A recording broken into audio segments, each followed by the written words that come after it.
लहलहाती फसलों से धरती, हर चेहरे पर है मुस्कान, खुशहाल हुआ है अपना किसान, पंजाब किसान। पंजाब सरकार किसानों की बेहतरी के लिए प्रतिबद्ध है। खाद, बीज और बिजली की आपूर्ति से लेकर फसलों का उचित मूल्य सुनिश्चित करने तक हर जरूरी कदम उठाए जा रहे हैं ताकि किसानों को अधिक लाभ मिले।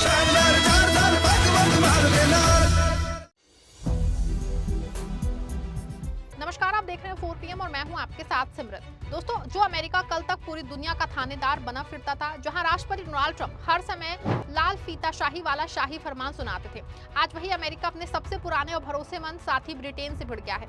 खबर इतनी बड़ी है कि पूरी दुनिया के डिफेंस एक्सपर्ट्स के पसीने छूट रहे हैं। क्या अमेरिका नाटो से अलग होने जा रहा है? डोनाल्ड ट्रंप और ब्रिटिश पीएम कीर स्टारमर के बीच ऐसी जुबानी जंग छिड़ी है कि स्पेशल रिलेशनशिप के परखच्चे उड़ गए हैं। स्टारमर ने दो टूक कह दिया है कि ट्रंप का दबाव चाहे कितना भी हो, उनके लिए देश हित सबसे पहले है। सवाल है कि क्या ट्रंप जो है सिर्फ पोस्ट देने वाले और सोशल मीडिया पे दहाड़ने वाले राष्ट्रपति बन के रह गए हैं? और होर्मुज़ के मोर्चे पे जैसे ही बहरीन ने सिर उठाया है, रूस और चीन ने कैसे उसकी आवाज बंद कर दी है। आज की इस विशेष रिपोर्ट में हम ट्रंप और नेतन्याहू की उस विनाशकारी जोड़ी का पर्दाफाश करेंगे जिसने दुनिया को बर्बादी की कगार पे लाके खड़ा कर दिया है।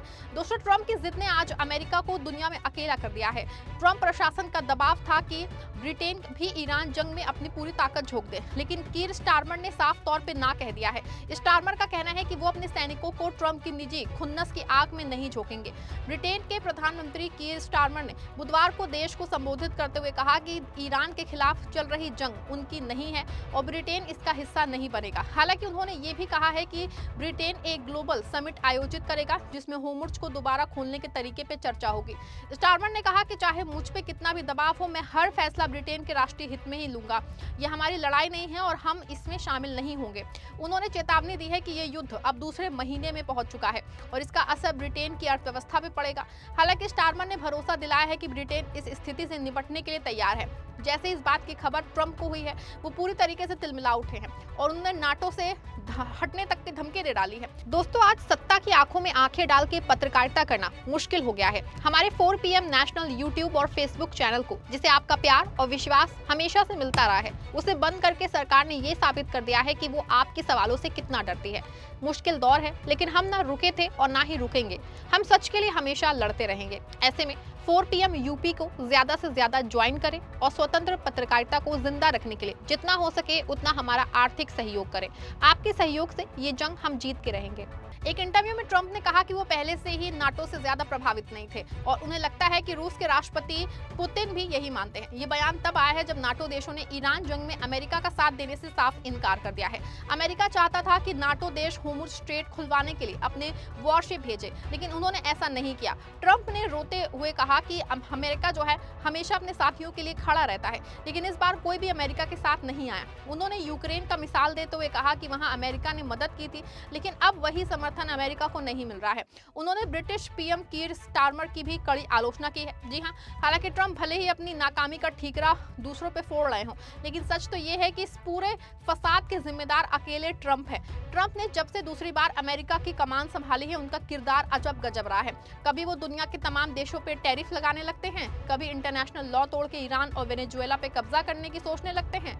ईरान पे हमला करने से पहले ट्रंप ने नेतन्याहू के अलावा किसी से मशवरा नहीं किया, ना ही अपनी कांग्रेस से अनुमति ली, ना ही मित्र देश नाटो से कोई बात की, सीधा अटैक कर दिया। और अब जब ईरान ने अमेरिका को बुरी तरह फंसा दिया है तो ट्रंप मदद की गुहार लगा रहे हैं। लेकिन जब ट्रंप हर देश पे टैरिफ लगा रहे थे और नाटो को किनारे कर रखा था, तो जंग के वक्त कोई उनके साथ कैसे खड़ा हो जाता? असल में ये ट्रंप की विदेश नीति और रक्षा नीति का टोटल फेलियर है। ट्रंप को लगता था कि वो धौंस दिखा के दुनिया को चला लेंगे, लेकिन कीर स्टारमर ने उन्हें आईना दिखा दिया है। ट्रंप साहब, पोज देना और फोटो खिंचवाना आसान है, लेकिन एक गठबंधन को साथ लेके चलना आपके बस की बात ही नहीं है। ऐसे में दिख रहा है कि ट्रंप की अमेरिका फर्स्ट नीति असल में अमेरिका अलोन बनने जा रही है। डिफेंस एक्सपर्ट्स अब खुलेआम पूछ रहे हैं कि क्या ट्रंप सिर्फ एक सोशल मीडिया के राष्ट्रपति रह गए हैं? 33 डेज जो है बीत गए हैं, अरबों डॉलर पानी की तरह बह गए हैं, लेकिन नतीजा जीरो है। ईरान झुकने के बजाय और आक्रामक हो गया है। ट्रंप की विदेश नीति का हाल ये है कि नाटो बिखर रहा है, यूरोप साथ छोड़ रहा है और एशिया में उनकी साख मिट्टी में मिल गई है।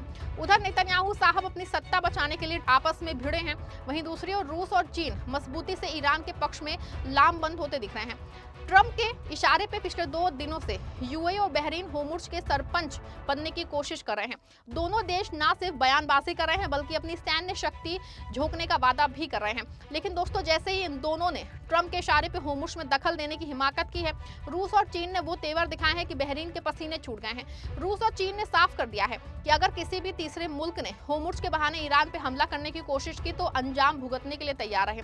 चीन ने अपनी सप्लाई लाइन और रूस ने अपनी मिसाइलों का डर ऐसा दिखाया है कि बहरीन की आवाज रातों रात बंद हो गई है। बहरीन जो अपनी इस समुद्री रास्ते पे सबसे अधिक निर्भर था, अब अपनी सुरक्षा के लिए संयुक्त राष्ट्र के मैदान में उतरा है। लेकिन चीन के घुसते ही एक नया ट्विस्ट आ गया है। बहरीन ने पहले तो ईरान के खिलाफ सीधे एक्शन की तैयारी की थी, पर रूस और चीन के वीटो वाले डर ने उन्हें अपना प्लान बदलने पे मजबूर कर दिया। रॉयटर्स की रिपोर्ट के अनुसार बहरीन का शुरुआती प्रस्ताव बेहद सख्त था, जिसमें यूएन चार्टर के चैप्टर 7 का हवाला दिया गया था। अंतर्राष्ट्रीय कूटनीति में चैप्टर 7 का मतलब होता है आर पार की लड़ाई। अगर कोई प्रस्ताव इसके तहत पास हो जाता है तो सदस्य देशों को उस इलाके में प्रतिबंध लगाने या सीधे सैन्य कार्रवाई करने का कानूनी अधिकार मिल जाता है। बहरीन का इरादा साफ था, ईरान द्वारा अमेरिका और इजराइल के साथ जारी संघर्ष के बीच में व्यापारिक जहाजों पे हो रहे हमलों को रोकना। इस ड्राफ्ट को अमेरिका का पूरा समर्थन था, लेकिन चर्चा तेज थी कि चीन और रूस इसे तुरंत वीटो कर दे, जिससे कि प्रस्ताव कूड़ेदान में चला जाता है। इसी वीटो पावर के डर से बहरीन को अपनी रणनीति बदलनी पड़ी। संशोधित ड्राफ्ट में अब चैप्टर 7 का जिक्र हटा दिया गया है ताकि चीन और रूस को मेज पे लाया जा सके। दोस्तों, चीन ने पश्चिम एशिया की इस जंग को एक लैब बना दिया है, जहां सुपर पावर अमेरिका की साख राख हो गई है। भले ही बहरीन ने चैप्टर 7 हटा दिया हो, लेकिन उसने चतुराई से एक्शन वाली भाषा बरकरार रखी है। नए ड्राफ्ट में कहा गया है कि देश अकेले या मिल की परिस्थितियों के अनुसार सभी जरूरी उपाय कर सकते हैं और एक समुद्री गठबंधन बना सकते हैं। अगर कोई अंतर्राष्ट्रीय नेविगेशन में बाधा डालता है तो उसके खिलाफ कार्रवाई की जा सकेगी। ये नियम केवल होर्मुज़ ही नहीं बल्कि ओमान की खाड़ी की ओर पूरे क्षेत्र पर लागू होगा। वैसे भी ईरान ने अमेरिका को छोड़ के बाकी देशों के लिए होर्मुज़ के रास्ते को टोल के साथ खोल दिया है। ऐसे में साफ है कि अमेरिका अभी तक जो अपने सुपर पावर वाला ढोल पीट रहा था, अब वो कहीं ना कहीं फटता दिख रहा है। ट्रंप जो सबको धौंस दिखाते थे, सुनाते थे, उनके वो दिन अब लदने वाले हैं। ब्रिटेन जैसा साथी हाथ छुड़ा रहा है, नाटो टूट रहा है और रूस चीन की जुगलबंदी ने अमेरिका को कोने में धकेल दिया है। ट्रंप का ग्रेट अमेरिका का गुब्बारा अब फट चुका है। आपको क्या लगता है कि अमेरिका का नाटो से अलग होना तीसरे विश्व युद्ध की दस्तक है? क्या ट्रंप वाकई सिर्फ पोज देने वाले राष्ट्रपति हैं? अपनी राय कमेंट कीजिएगा, वीडियो को लाइक और शेयर करिएगा।